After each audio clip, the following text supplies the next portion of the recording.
Welcome back to 1000K Sharing Channel. Thank you for visiting the channel again. If you find the channel has more suitable and useful content, please help like, share, and subscribe to the channel to receive more useful information for you.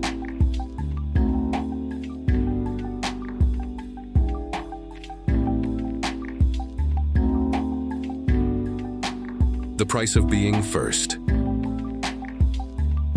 The price of being first. In the bustling alleyways of Hanoi, where scooters weave like schools of fish and the aroma of pho lingers in the air, there lived a man named Bao. To his neighbors, Bao was successful. A small business owner with a shiny motorbike, a 3-story house, and a constant stream of Facebook posts flaunting his latest gadgets or beach holidays. But what they didn't see was the growing weight inside him, the invisible burden of always needing to be first. It started when Bao was in school. He wasn't naturally gifted, but he worked hard. Every test was a battle, not against the questions, but against the other students. Second is the first loser, his father would say, half joking, half serious. That phrase stuck like a tattoo on his self-worth. As he grew older, Bao's life became a silent competition. If his cousin bought a car, Bao had to buy a better one. If a friend's child won a math prize, Bao's child was pushed harder.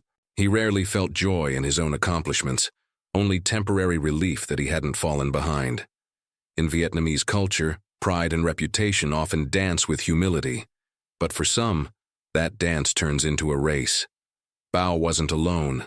His neighbor, Miss Lan, once spent all her savings on a lavish wedding for her daughter, just to outdo another family on the same street. The photos looked perfect. Her debt said otherwise. One evening, Bao met his childhood friend Nam, who had just returned from 10 years working abroad. Nam wore simple clothes, had no car, and carried no phone. But he laughed with ease, spoke without boasting, and listened without waiting to speak. Bao, confused, asked, "Don't you want to succeed?" Nam smiled. "I do, but for me, success means peace, not proving anything." That night, Bao stared at his mirror, wondering when winning had started to feel so hollow. He began to see it differently. The cousin wasn't his rival, but a man with his own struggles. The flashy purchases weren't proof of worth, but masks for insecurity. He realized that when people live just to appear better than others, they often stop living for themselves.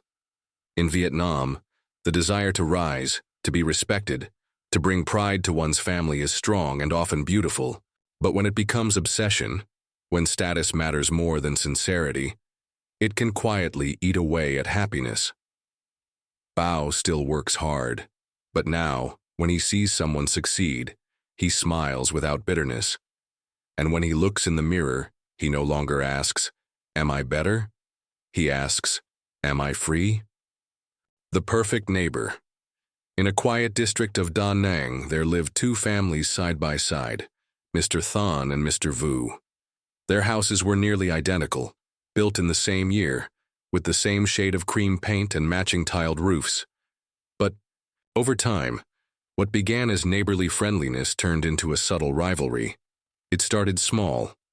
When Mr. Vu got a new TV, Mr. Thanh upgraded to a bigger one. When Thanh built a koi pond, Vu hired landscapers to design a garden that could be featured in a magazine. Neither of them admitted they were competing, yet their every action mirrored the others. Only bigger, flashier, louder. Their wives joined in silently. Birthdays became grander. Their children were pushed to achieve more. Even donations to the local temple became a stage for reputation.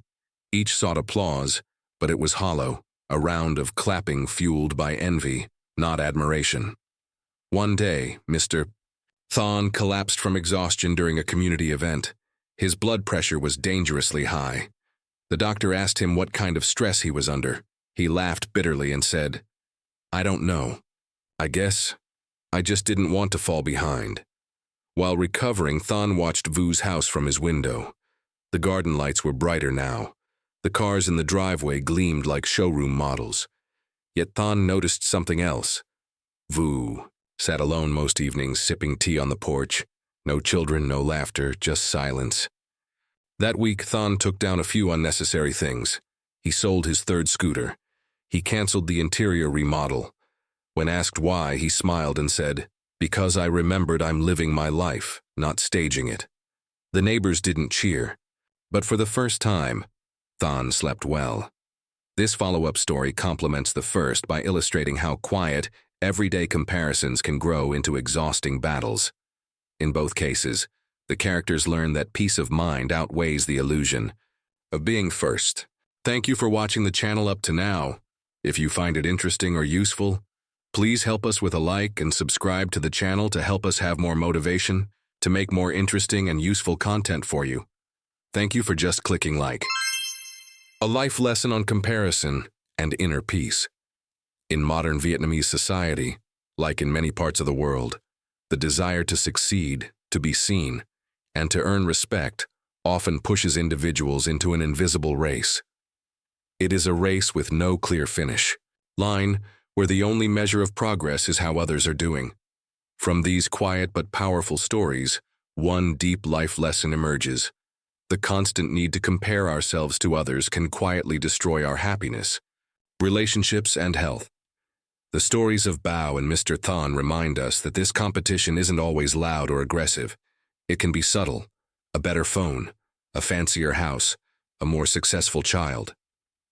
These things may seem harmless or even admirable on the surface, but when our choices are guided by the need to keep up or look better, they begin to distance us from what truly matters: our own values, peace of mind, and personal fulfillment.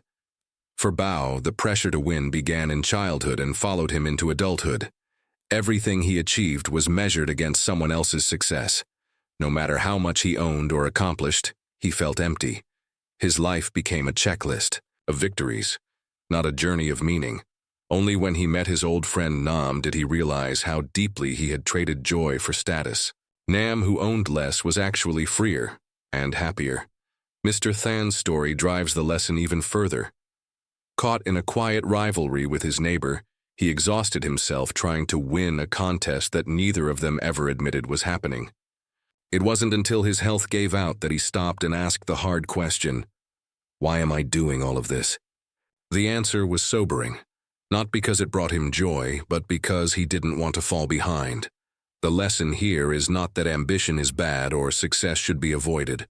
On the contrary, working hard, caring for your family, and striving to improve are all honorable. But these things should come from your own goals and values, not from the pressure to appear superior to others. True success is not measured by likes, luxury, or loud applause. It is measured by peace of mind, meaningful relationships, and the quiet confidence that you are living according to your own truth, not someone else's expectations. When you stop competing with others, you give yourself space to grow with clarity and freedom. Life becomes less about comparison and more about contentment. And in a world full of noise, that kind of peace is a rare and precious success.